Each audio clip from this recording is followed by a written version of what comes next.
And speaking of being a little kid, what did you want to be when you grow up, when you were young? A blood sport debater. I want you for blood sport debating.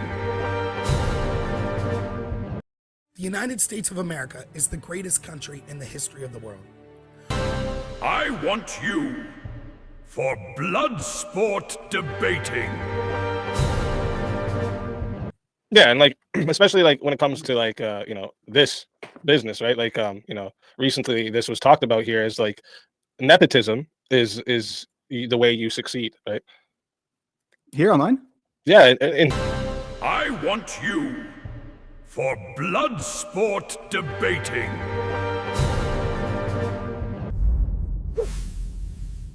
Holy shit, I never knew that's how you apply for alpha status. No superhero, fireman, police officer, army man? No, I didn't have any aspirations that way. Really? No, I never really moved. Never really moved from a passion of what I wanted to do when I got older. So that was not really something. I didn't really have some master plan when I was a young kid. Do you have like a whole catalog full of unfinished stories? Yeah, I do. I mean, maybe one day I'll get back to them all. But then you go back and you read them and you're like, man, I suck. I sucked at this. I like my mental baggage. It's something I can fall back on. Really? So what did you like to write? Like probably you were doing dissertations in age 5? No, not at all. I like writing fiction. Really? Mm-hmm. Like what style of fiction? Mostly say fantasy, sci-fi. Wow. Did you ever publish anything later on?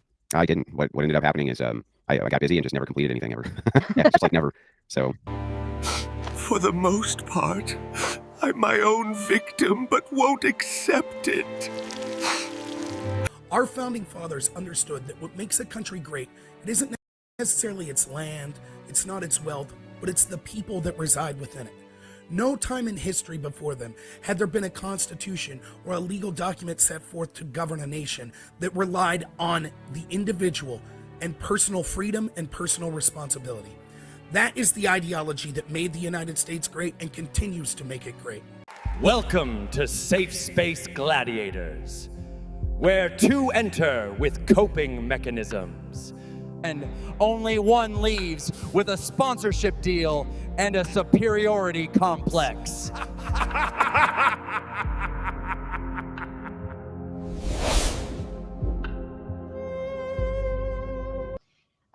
So Andrew, the first question I always ask everybody that comes on here for an interview is, who are you? my name is Andrew Wilson. I'm the host of the Crucible. It's the fastest growing debate channel on the internet, to my knowledge. We've been scouring the internet so I can see if that claim holds up, and so far it holds up. So Please hold on while my head swells to take in my ego. as far as I know, it is the fastest growing debate channel anywhere online. I'm a blood sports debater, political satirist, and a political commentator. Oh, ooh, wait, I think I got brain freeze from another shot of ego. Things like hard work and personal responsibility have been replaced with things such as victimhood and claiming that you're perpetually a victim and that's somehow worth something. He didn't find healing in the abyss. He found an audience. You see, this brother right here says, well, all leftists want to see me dead. Well, I'm a leftist. I don't want to see you dead. I'm a Christian. You called Trump's administration a neo-fascist movement, you lunatic. You called my administration a neo-fascist movement. And I'm gonna white knight for him for a pack of smokes.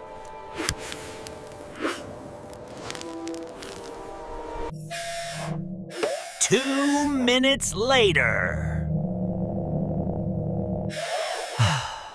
Yes, absolutely right. No, let me make the case. Let me make the case. Let me make the case. You allow me the case. Come on, man. Come on. No, I'm making the case. If you think I made the case, you're not the You said yes, absolutely. No, there's such a thing as neo-fascist. But Pierce, why you ever brought on about my feet, man? We just wasting time. If the audience didn't make any money, and you bring this brother on, and nobody can say a word, and we can mourn Brother Charlie passing. I had dialogues with Brother Charlie. This brother's gonna say, oh, it's kumbaya. So, well, no, Charlie was made in the image of a loving and mighty God. I believe that. I shake my friends, sister Erica, and the kid, because this brother wants to pass my Christian sensibility. And look at him laughing. This is a joke, man. Pierce, this is not what you're When Charlie himself says that he is against civil rights act, does that make him a proponent of Jim Crow? When he calls Martin Luther King Jr. and also There it is. There it is. I'm critical of that. I am critical of that. You're absolutely right, brother Wilson. You're absolutely right. All you want to do is be arrogant. You're arrogant just like the so-called leftists you're talking about. But Pierce, you making your money, brother. Go on, make your money. It's not making money. His other brother who has a deep connection to Charlie, he's willing to at least listen. But this brother, please sit down. I'm waiting for my father to say. This is ridiculous. This is ridiculous. He's smoking cigarettes with arrogance. Come on, man. We're having a dialogue at all. Surely you don't know Go on, make your money, man. Right. Well, it's kind of farcical to quit the debate. We're literally debating about the free speech and being able to listen to each other's opinions. It seems to be completely I almost thought I was going to have to step in. Debate? Blood sport debate. I don't see the difference. We want Piers Morgan for blood sport debates. All right. Yeah, so that's kind of like what you identify is to your channel, correct? Like, some people have like, some people like to say their parents or they're married or different things like that. But I love how you kind of cue into your channel and keep it focused on that. It's a good way to go, I think. So yeah, and like especially like when it comes to like this business, right? Like recently this was talked about here is like nepotism is the way you succeed, right? Here, man. Yeah. We wouldn't want you to get the idea you can do this yourself.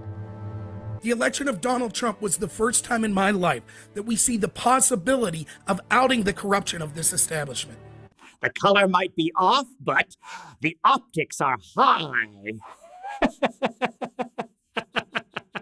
You weren't born that way, but they were. You think they're just all lying? Why would they be lying? And you think anyone who doesn't think like me is mentally ill. There's actually something profoundly wrong with you. Yeah, sure. Well, nobody said. What was articulated to you was something which yeah, that's not exactly what you said. I'll explain the pure logic. You have no comparison to make as a male for what a female does even feel like. That's how we know it's a mental illness, Sank. It's really simple. It's the law of identity. I hope that you know what logic is because that's what that is. It's the law of identity. You can't make a comparison for what it is to feel like a female, Sank. It's not possible because you're not one. That's how that works. Stop trying to gaslight me. Stop trying to pretend I don't know what a male is, what a female is. Stop trying to pretend I don't know what mental illness is. The mark of mental illness is irregularities.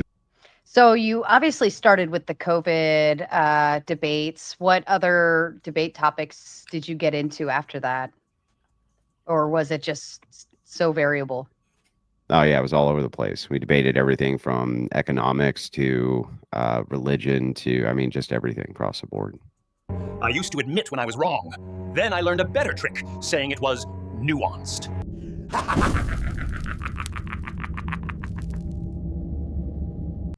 So what would be kind of like the hardest obstacle to get through when building your platform, your channel, like your even down to your character, like you as a person that you're, what's the toughest thing to get through? Well, it's understanding that you suck, right? And you're not nobody, there are born entertainers, but to be a good YouTube personality or a good entertainer, you have to have some kind of charisma. And so a lot of people have no charisma and they're never gonna go anywhere no matter what. There's just like, no matter how much they invest in their channel, no matter how much they invest in equipment, no matter how much they invest in any of that, they're never gonna go anywhere. Careful. Confidence without charisma is just noise with an ego.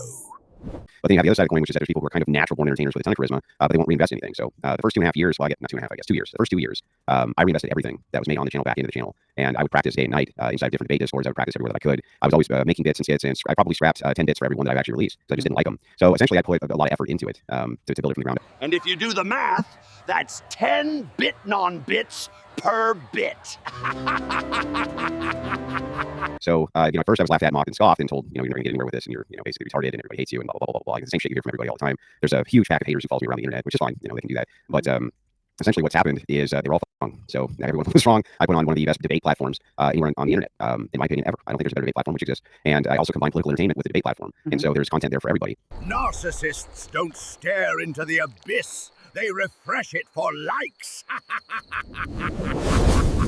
All right, so you started your YouTube channel. Now, I remember seeing you a while back, and there was like maybe, I think you had like 5,000 subscribers at the time. Now you're what, like over 80 now? I think we just hit 81 today, yeah. My goodness. So tell me about that journey and getting started with the YouTube channel and kind of what it took to get it moving, get it going, and making your way. Well, it was actually really quite difficult because I did not have a good falling out with the people whose channel I was on before. So we ended up in kind of like this little, I guess you can call it a micro civil war for a while. So I went off and started the Crucible, and they weren't thrilled about that because they had a different debate platform, but theirs sucked and mine was good. It's not love, it's trauma bonding with better posture. Makes it easier, But that's how I got into it. Okay, and then, so at what point did you say, I'm going to make my own YouTube channel? Or did you start on a different platform on your own? Well, so the YouTube channel was basically just there because they were the people that I was working with at the time. They were concerned that Facebook would ban their channels because they had done it multiple times before and they'd lose the video. So they basically just made YouTube as a backup. So they would just stream that so they had a backup of these videos, basically for like, their own memory hole. Holy shit, I never knew respect required a full inhalation.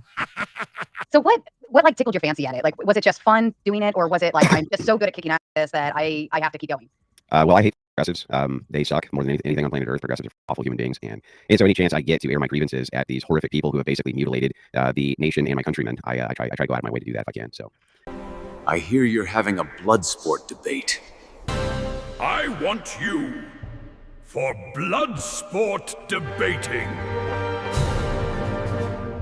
We are here to discuss the issues of normal Americans, to bring truth to everyday people that it's been hidden from by the oligarchs that really control our country and the establishment. They need to control the flow of information and all of those cultural institutions of power that I mentioned in order to make sure that they could pass their agenda, because they know the secret. Yeah, and like especially like when it comes to like this business, right? Like recently this was talked about here is like nepotism is the way you succeed, right?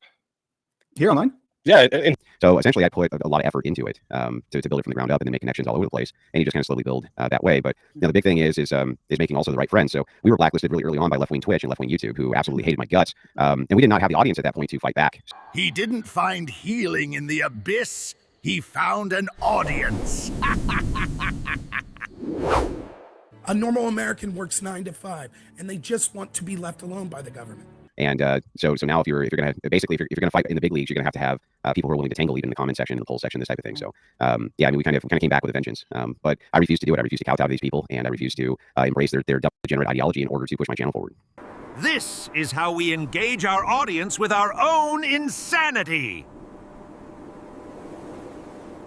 Yes, you can make the case that like grape is bad for certain people. No. For certain people. No, it's bad for everyone. No, it's only bad for certain people. Here, like there's women, you agree, No. who have orgasmed during essay. That has nothing to do with whether it's essay. Bro. That has nothing to do with whether it's essay. Are you kidding me? Bro, I didn't say whether or not it's essay. I said during essay. What does it have to do with anything? Well, bro, if that's the case, right, then was it bad for them? Yes. Why? And since the beginning, since I started the Crucible, there's always been way more engagement than most channels get for the subscription viewerships. I mean, it wasn't uncommon when we had a couple thousand subscribers to have 300-400 people live watching. And now we're to a point where it's not uncommon for us to have between 3,000 and 6,000 live watching. And our videos get hundreds of thousands of views, and then the clips will get millions of views depending on which platforms we're on. So essentially, that's how I did it. I built it from the ground up.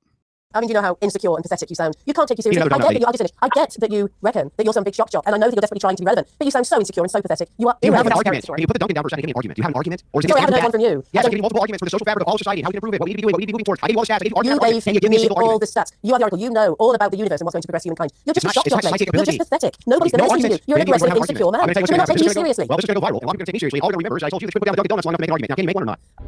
The irony of the optics is he didn't bring an argument either, just his ego. And charisma isn't volume, but nice try shouting it into existence. I don't disagree with you. It kind of gets to a point where you just kind of gotta go off and do your own thing, and if you build it, they will come, per se. If your content's good enough, if you know what you're doing, if you're stick to your guns on that, I think that inevitably you're gonna develop a following on your own. I want you for blood sport debating. Oh yeah, come on back. I think Right in he the vagina. doesn't know the power of the Panelverse. He doesn't know the power of the Panelverse. Bro, we just heard you like 5 minutes ago with your shaky ass voice. Calm down. No avatar. Shaky voice clear. Nervous throat clearing. Talking about you don't care. This doesn't have to be a big drama thing. Bitch, you're backing up. What? You're taking steps backwards. That's a step backward. Well, Rob doesn't know the power of the Panelverse. And it's got just shook today. Oh my lord, Rob, why didn't you know the power of the Panelverse? Let's go show the power of the Crucible. Let's go show the power of the Crucible. What the fuck does that mean, Andrew? Shall we? Go show the power of the fucking Crucible. What does that mean, Andrew? What does that mean? Power of the fucking Panelverse. Really? Okay. You don't know the power of the dark side? I love this. Trust me. What you're seeing now. Behold! The power of the Crucible!